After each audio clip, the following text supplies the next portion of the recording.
Pada episode sebelumnya, Ryu berhasil mengalahkan Boris dengan mengerahkan segenap energi spiritualnya di pedang Ameno Murakumo.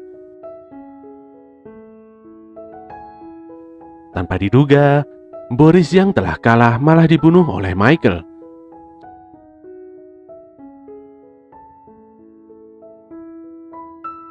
Sosok roh malaikat milik Marco yang tergabung dalam X-Laws.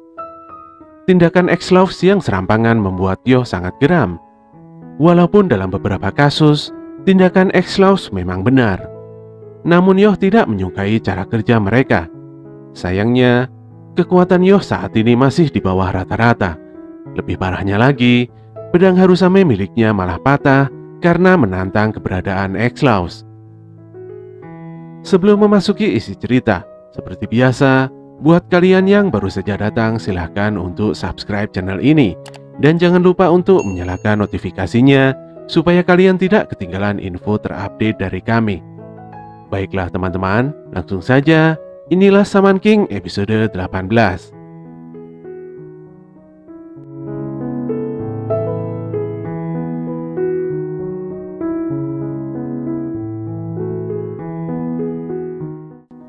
Anna nampak tenang ketika menghadapi Hao yang muncul secara tiba-tiba di belakangnya. Tamao dan yang lainnya nampak sangat ketakutan menghadapi sosok Hao. Dengan terang-terangan, Anna menyampaikan maksud kedatangannya untuk memberikan buku Josenki Ryaketsu pada Yoh. Hao sangat mengagumi kehebatan Anna karena dia sudah memahami kondisi dan situasi hingga sejauh ini. Hao juga ingin bertemu secara langsung dengan Anna. Dia sangat penasaran karena Anna telah menghancurkan Shikigami miliknya. Sebagai seorang calon istri Asakura, kemampuan Anna memang sangat luar biasa. Hao pun menginginkan Anna untuk segera mengantarkan buku Josenki Ryaketsu secepatnya pada Yoh. Hal ini membuat Anna menjadi curiga. Hao mengatakan bahwa Yoh yang sekarang masih terlalu lemah. Mustahil bagi Yoh untuk bisa bertahan melalui pertarungan yang akan datang. Tapi kalau Yoh menguasai teknik Josenki Ryaketsu, maka dia akan menguasai kekuatan yang jauh lebih hebat dari sebelumnya. Dengan tersenyum, Hao menginginkan Yoh untuk segera menjadi orang yang hebat, agar kelak dia bisa menjadi pesuruhnya.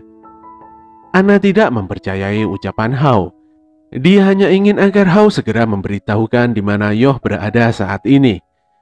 Hao pun dengan terang-terangan menunjukkan posisi Yoh. Setelah menampar Hao yang bermulut besar, Anna dan yang lainnya segera menuju ke lokasi di mana Yoh berada. Di tempat lain, Yoh meminta maaf pada Amidamaru karena telah mematahkan pedang Harusame. Sudah kedua kalinya Yoh melakukan hal ini. Amidamaru nampak sangat syok dan sedih. Namun dengan santai Yoh menenangkannya. Rusaknya pedang Harusame membuat Horo-Horo khawatir pada kondisi Yoh. Apalagi habis ini mereka akan sampai di desa suku Pats. Jadi Harusame harus segera disiapkan agar Yoh bisa menghadapi musuh yang muncul di depannya. Sayangnya, Ren sudah tidak ingin membuang waktunya lagi. Demikian juga dengan Lizard. Dia sudah sampai jauh-jauh ke tempat ini, tapi Yoh justru menyelamatkan anak buah Hao yang merupakan musuh bebuyutannya. Kondisi Bigaibil saat ini lumayan cukup parah. Yoh pun memutuskan untuk membawanya ke desa suku Pats. Walaupun Lizard menolaknya, namun pada akhirnya Lizard menyadari suasana yang sebelumnya suram sekarang berubah menjadi sangat menyenangkan berkat kemampuan Yoh. Namun inilah yang ditakutkannya. Kalau situasi seperti ini terus, dia takut akan kehilangan jati dirinya. Pada kondisi yang masih belum jelas ini, tiba-tiba Bigaibil sadar dari pingsannya. Dia sebenarnya tidak berniat menerima belas kasihan dari Yoh dan kawan-kawan. Untuk itu, dia akan membalas hutang budinya karena telah diselamatkan. Dia pun menyampaikan informasi penting tentang tempat yang merupakan jalan sejati seorang Shaman. Desa Pats memang ada di depan mata, namun sebenarnya tujuan mereka adalah tanah suci bintang-bintang. Dengan ini, hutang budi pun telah diselesaikan. Untuk saat ini, Bigaibil berencana untuk menuju tanah suci bintang-bintang dengan kekuatannya sendiri. Dari semua anak buah Hao, dia adalah sosok yang lumayan tangguh. Jadi dia tidak akan mati dengan mudah di sini. Yo dan kawan-kawan sangat bersemangat untuk melanjutkan perjalanannya menuju tanah suci bintang-bintang, tempat di mana semua jiwa terlahir kembali dan ingatan bumi selama 5,6 miliar tahun. Disinilah terdapat roh terkuat yang hanya bisa didapatkan oleh Shaman King.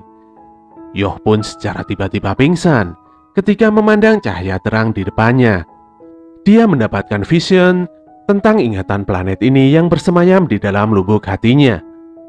Ketika sadar, dia telah sampai di desa suku Pats bersama dengan Silva. Silva mengungkapkan bahwa Yoh telah menerima berkah dari Great Spirit. Dengan ini Yoh telah membuktikan bahwa dirinya memiliki kapasitas jiwa yang sanggup memikul Great Spirit. Dia baru saja lolos dari ujian pertama yang sesungguhnya dari turnamen ini. Selain Yoh, ternyata Horo-Horo juga berhasil lolos dari ujian ini. Anehnya, Ryu yang tidak diharapkan malah bisa sadar duluan dan berkeliling mencari lizard yang hilang. Ren adalah yang paling hebat. Jangankan pingsan, dia malah berdiri lama di depan Great Spirit. Sementara itu, lizard nampak kesusahan menerima berkah dari Great Spirit. Dia tidak berencana mati dulu sebelum mengalahkan Hao. Untuk sekarang, mereka akan beristirahat di desa ini sambil menunggu sisa dari peserta lain yang belum sampai. Tanpa diduga, Anna juga telah sampai di sana. Hal ini membuat Yoh dan kawan-kawan menjadi sangat terkejut. Dia pun mengungkapkan kedatangannya kemari, yaitu membuat Yoh menjadi semakin kuat. Apabila Yoh masih tetap seperti sekarang, ditakutkan ada hal buruk yang akan membuat hubungan mereka menjadi hancur. Di saat yang sama, muncul seorang Shaman Kribo yang memperingatkan mereka tentang pertarungan berat di babak selanjutnya. Dia datang bersama dengan roh pendampingnya yang berwujud seekor jaguar. Ren yang tidak ingin membuang waktu, langsung menodongkan senjatanya untuk mengatakan maksud sebenarnya dari si Kribo ini. Kribo ini pun langsung menyampaikan bahwa saat ini dia sedang mencari rekan tim untuk turnamen selanjutnya. Pertandingan antar tim ini berisikan 3 orang dengan anggota bebas. Si Kribo melihat kesempatan pada Yoh dan kawan-kawan yang terlihat kekurangan anggota. Dia pun memperkenalkan dirinya yang bernama Chocolove. Selain itu, dia juga menjelaskan tentang 3 musuh terburuk yang akan menanti mereka. Yang pertama adalah tim Hao dan 2 tim lainnya adalah tim yang dibentuk secara khusus untuk mengalahkan Hao, yaitu Gandara dan X-Laws. Ketiga tim ini memiliki kekuatan setara dewa. 70% peserta Shaman Fight yang datang kemari sudah menjadi bagian dari ketiga kekuatan itu. Untuk itulah Chocolove berusaha mati-matian untuk membentuk tim dan melawan mereka semua.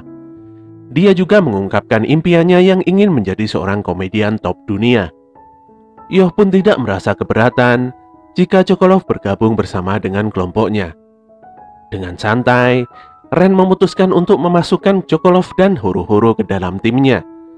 Ren hanya meminta kedua anggotanya ini diam saja, karena dia sendiri sudah cukup untuk mengalahkan musuh. Mendengar pernyataan Ren yang seenaknya sendiri, membuat Horo-Horo sangat kesal karena dia telah diremehkan. Dia pun nantinya akan menunjukkan kekuatan sejatinya di hadapan Ren. Sementara Ryu terlihat mempercayai Chocolove karena Chocolove sendiri mengingatkannya dengan anak buahnya yaitu Muscle Punch. Dia tidak sabar untuk menemukan Lizard dan melengkapi timnya bersama dengan Yoh. Di sisi lain, Manta nampak canggung duduk berdua dengan Tamao. Mereka masih menunggu Anna yang belum kembali. Manta pun berjalan keluar untuk mencari Anna. Tapi di luar dia malah bertemu dengan Faust yang tidak jelas ngomong sendirian di atas kursi rodanya.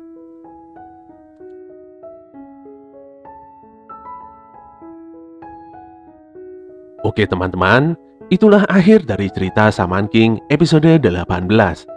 Semoga kalian semuanya suka dan tidak bosan untuk terus mengikuti ceritanya. Kritik dan saran akan selalu kami tunggu demi kebaikan channel ini. Bantu kami untuk terus mengembangkan channel ini dengan klik tombol like, komen, dan subscribe. Apabila info dari channel ini bermanfaat, silahkan kalian bagikan kepada teman-teman kalian. Tetap semangat dan sampai jumpa di konten kami selanjutnya.